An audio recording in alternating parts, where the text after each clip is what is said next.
हमारे परम आदरणीय संत समाज और इस सत्संग रूपी गंगा में गोता लगाने आए सभी धर्मानुरागी सज्जनों, माताओं, बहनों, आप सभी के हृदय में विराजमान परमात्मा को मेरा कोटि कोटि प्रणाम। साथियों, आज के इस पावन सत्संग में हम एक अत्यंत गूढ़ और हमारे जीवन से जुड़े विषय पर चिंतन करने जा रहे हैं। हम सभी के मन में कभी न कभी यह इच्छा अवश्य होती है कि जीवन में हम एक बार 4 धाम की यात्रा कर लें, गंगा स्नान कर लें, काशी मथुरा चले जाएं, हम तीर्थ भी जाएं। लेकिन अक्सर एक प्रश्न और हमारे मन में उठता है, और उठना भी चाहिए, कि इन तीर्थ यात्राओं का वास्तविक फल क्या है, किसे मिलता है, कैसे मिलता है, और यह आखिर फल क्या होता है। आइए आज इस शास्त्रों के प्रकाश में और संतों की वाणी के माध्यम से इस रहस्य को समझने का प्रयास करते हैं। साथियों, सबसे पहले हम समझते हैं कि तीर्थ का अर्थ क्या होता है। तो सबसे पहले यह समझना बहुत बड़ी बात है कि तीर्थ क्या है। जो तार दे वही तीर्थ है। जो संसार के भवसागर से, हमारे पापों से, हमारे अज्ञानता से हमें पार लगा दे, वह स्थान तीर्थ कहलाता है। तीर्थ केवल एक भौगोलिक स्थान नहीं होता है, बल्कि यह एक जागृत ऊर्जा का केंद्र होता है, जहां महान संतों ने तपस्या की है, जहां भगवान ने लीलाएं की हैं। लेकिन क्या केवल उस भूगोल में पहुंच जाना ही पर्याप्त है या नहीं? अब आते हैं अपने मुख्य प्रश्न पर। प्रश्न है कि तीर्थ का फल किसे मिलता है।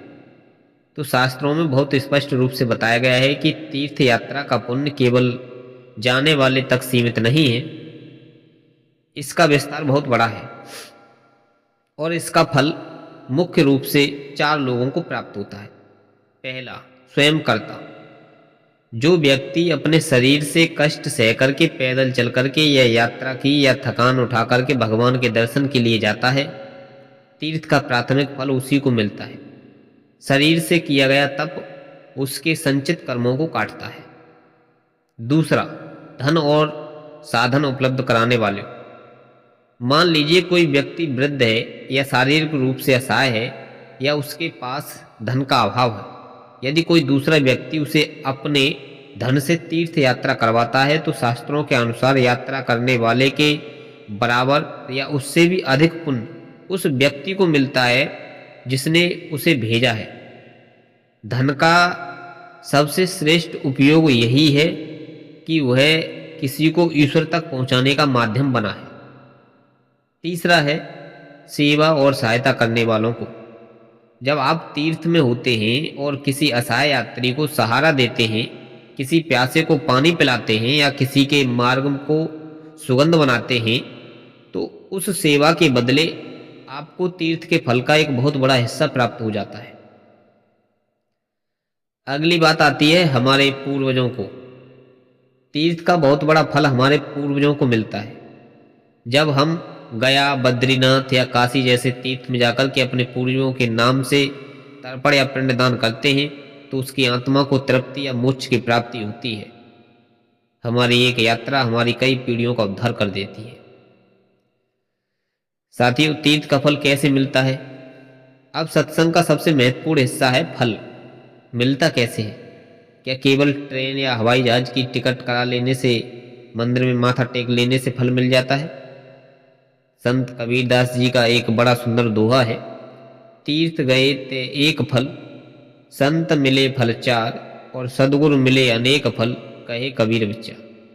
तीर्थ का फल एक यांत्रिक प्रक्रिया नहीं है, वह पूरी तरह से भाव पर निर्भर करता है। फल कैसे मिलता है, इसके लिए कुछ नियम होते हैं। पहला है मन की शुद्धि। एक बार एक व्यक्ति ने संत से कहा, महाराज मैं 4 धाम की यात्रा पर जा रहा हूं। तो संत ने उसे एक कड़वा, करेले जैसा कड़वा फल दिया और कहा, भाई इसे भी ले जाना। जहां जहां तुम स्नान करो, इसे भी गंगा यमुना समुद्र की डुबकी लगवाना। वह व्यक्ति गया और लौट कर के आया।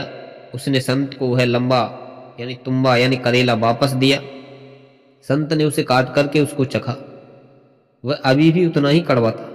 तो इसका मतलब यह है कि गंगा जल शरीर का मैल धो सकता है, लेकिन यदि मन में क्रोध, लोभ, ईर्ष्या और अहंकार का मैल भरा है तो तीर्थ का जल उसे धो नहीं सकता है।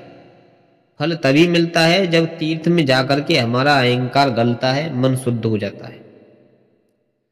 बात आती है अगली संकल्प और त्याग से। तीर्थ कोई टूरिस्ट स्पॉट या पर्यटन स्थल नहीं होता है।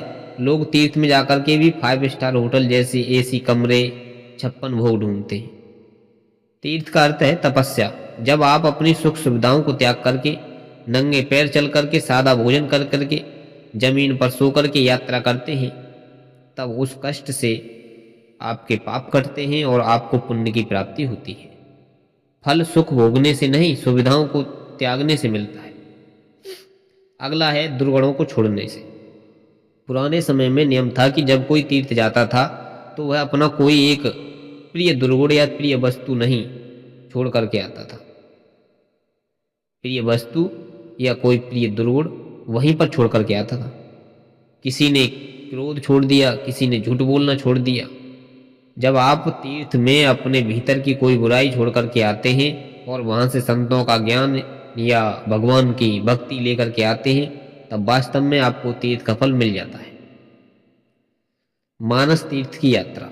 महाभारत में बहुत स्पष्ट कहा गया है, सत्य बोलना तीर्थ है, क्षमा करना तीर्थ है और अपनी इंद्रियों पर नियंत्रण रखना सबसे बड़ा तीर्थ है। जब आप बाहर के तीर्थ के साथ साथ अपने भीतर के इन मानस तीर्थों में स्नान करते हैं, तब आपको पूर्ण फल प्राप्त होता है। तो साथियों, तीर्थ यात्रा का अंतिम फल यही नहीं है कि आपकी कोई सांसारिक मनोकामना पूरी हो जाए। तीर्थ का सबसे बड़ा और सच्चा फल यह है कि आपके मन में भगवान के प्रति प्रेम उत्पन्न हो जाए। जब आप तीर्थ से लौटें तो आपको, आपके पड़ोसियों को, आपके परिवारों को यह महसूस होना चाहिए कि आपके व्यवहार में नम्रता आ गई है, आपकी वाणी में मिठास आ गई है। यदि तीर्थ से लौट करके भी हम क्रोधी, लोभी और अहंकारी हैं तो हमने केवल अपने पैरों को कष्ट दिया है, तीर्थ का कोई फल नहीं मिला है।